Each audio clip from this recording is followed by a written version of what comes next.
Boostez votre carrière avec les petites chroniques. Cindy Trier sur DFM 930.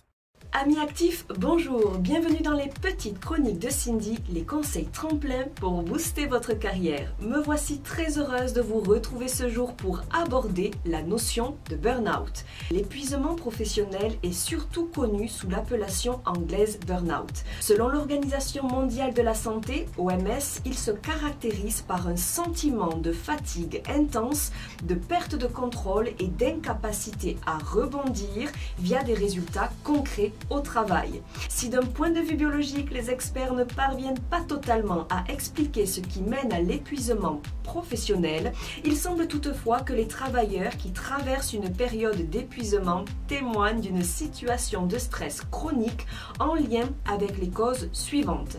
Manque d'autonomie, déséquilibre entre les efforts fournis et la reconnaissance obtenue, faible soutien social ou communication insuffisante. Dans tous les cas, une période d'épuisement professionnel peut, au-delà du travail, présenter des répercussions dans toutes les sphères de la vie.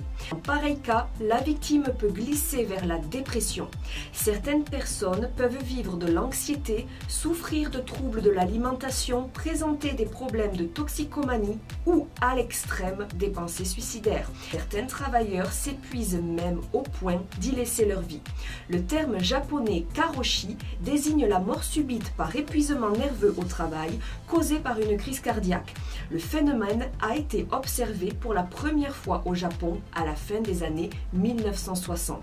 Le stress chronique entraînerait ainsi plusieurs dérèglements sur le plan physiologique. On sait par exemple que l'obésité, les maladies cardiovasculaires et le diabète de type 2 sont plus fréquents chez les gens qui vivent une forte pression psychologique. Toutefois, non reconnu comme une maladie mentale, l'épuisement professionnel entre dans la catégorie des troubles d'adaptation et non des troubles mentaux.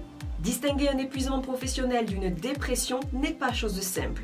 Pour le moment, les médecins se basent sur l'entretien qu'ils ont avec le patient et les symptômes que ce dernier éprouve. En cas de doute, la consultation d'un psychiatre peut potentiellement être suggérée. Vous voici désormais armés, chers auditeurs, pour appréhender au mieux ce qui relève de l'épuisement professionnel. Rendez-vous la semaine prochaine pour une nouvelle chronique en lien avec le monde passionnant du travail pour découvrir 3 clés capables de nous aider à lutter contre le syndrome de l'imposteur. Belle journée à toutes et à tous et à très bientôt pour de nouvelles aventures pro.